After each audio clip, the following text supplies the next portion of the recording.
రైతన్నకు ఈ ఏడాది పత్తి సాగులో గడ్డు పరిస్థితులు కనిపిస్తున్నాయి.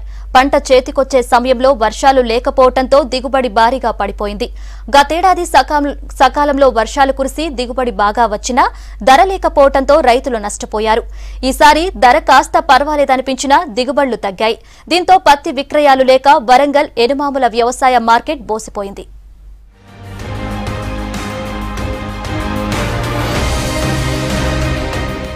ఉత్తర తెలంగాణలో అత్యధికంగా సాగయ్యే తెల్ల బంగారానికి వరంగల్ జిల్లా పెట్టింది పేరు.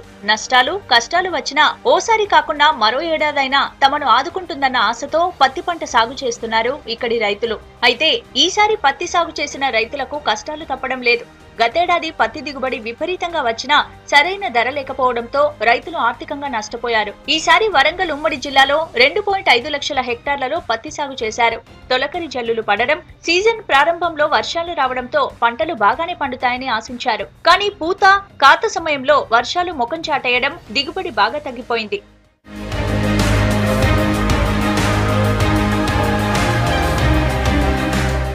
ఆసియాలోనే అతిపెద్ద వ్యవసాయ మార్కెట్ గా పేరున్న ఎనుమాముల మార్కెట్ లో ఎంత దిగుబడులు వచ్చినా అదే రోజు అమ్మకాలు పూర్తవుతాయి. ఆ నమ్మకంతోనే వరంగల్ ఉమ్మడి జిల్లాతో పాటు పొరుగు జిల్లాల నుంచి పత్తిని ఇక్కడ అమ్మేందుకు తీసుకొస్తారు రైతులు. కానీ గతేడాదితో పోలిస్తే ఈసారి పత్తి అమ్మకాలు భారీగా తగ్గాయి. కాటన్ కార్పొరేషన్ ఆఫ్ ఇండియా కొనుగోలు ప్రారంభించినా పెద్దగా ఉపయోగం లేకుండా పోయింది. నిరుడు ఈ సమయంలో రోజు 10,000 నుంచి 20,000 బస్తాల వరకు విక్రయానికి వచ్చిన పత్తి ఈసారి 5-6 బస్తాలు కూడా రావడం లేదు. గతంతో పోలిస్తే రైతుల సరుకులు రోజుకు 50,000 నుంచి 1,00,000 బస్తాలు వచ్చేటి. కానీ ఇప్పుడు మాత్రము 5 నుంచి 10,000, 15,000 కంటే ఎక్కువ రావట్లేదు. సరుకు చూస్తే కూడా క్వాలిటీ లేదు, బాగా డిమ్ క్వాలిటీ వస్తుంది. ధర కూడా తక్కువ ఉన్నది. రైతుల దగ్గర కూడా సరుకు లేనట్టుగా అనిపిస్తున్నది. రైతులకు గిట్టుబాటు అయ్యే పరిస్థితి కూడా అనిపిస్తలేదు. దాన్ని బట్టి ఇప్పుడు సీసీఐ వాళ్ళు ఖరీదులు నడుస్తున్నాయి. ఈడ తక్కువైన ధర ఆసాములు అందరూ సీసీఐకి అమ్ముకుంటా ఉన్నారు. కాబట్టి రైతుకు సరుకు లేదు కాబట్టి మార్కెట్ కూడా పెద్ద పని లేకుండా అయిపోతుంది మాకు. కొనుగోళ్ల లెక్కలు చూస్తే 2017 అక్టోబర్లో 1,92,000 బస్తాలు రాగా 2018 అక్టోబర్లో 1,55,000 దాటలేదు.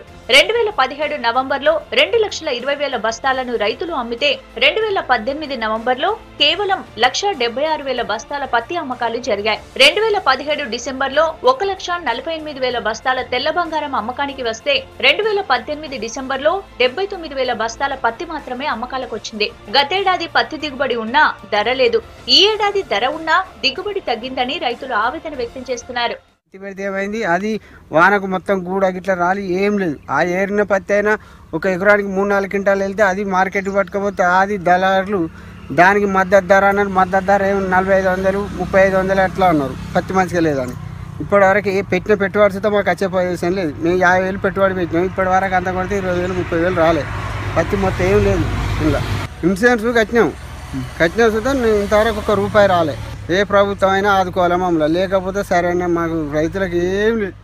పత్తి దిగుబడులు తగ్గడానికి వాతావరణం అనుకూలించకపోవడమే ప్రధాన కారణంగా చెప్తున్నారు రైతులు. గులాబీ పురుగు పంటను నాశనం చేసిందని, వర్షాలు కూడా అంతంత మాత్రంగానే కురవడంతో దిగుబడి తగ్గిందంటున్నారు. పెట్టిన పెట్టుబడి కూడా రాక చేసిన శ్రమ వృధా అయిపోయిందని ఆవేదన వ్యక్తం చేస్తున్నారు.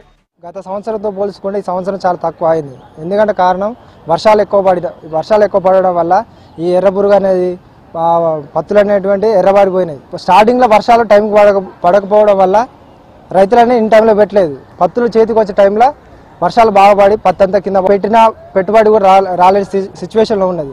తెలంగాణ గవర్నమెంట్ మంచిగా ఆదుకుంటుంది రైతు బంధు పథకం ద్వారా. పోయినసారి రేటు కన్నా ఈసారి రేటు ఉన్నది. వర్షం పడడం వల్ల పత్తి కొంచెం ఎరుపెక్కి నలుపు రావడం వల్ల అట్లా నష్టం వచ్చే అవకాశం ఉన్నది అన్నాడు. చిన్న రైతులు మార్కెట్ కు 2-3 పత్తి బస్తాలు తీసుకురావడం సమస్య తీవ్రతకు అద్దం పడుతోంది. సీసీఐ క్వింటాకు ₹5,450 మద్దతు ధర ఇచ్చినా న్యాయం జరగడం లేదు. పత్తి విక్రయాలు పడిపోవడంతో మార్కెట్ పై ఆధారపడిన హమాలీలు అవస్థలు పడుతున్నారు.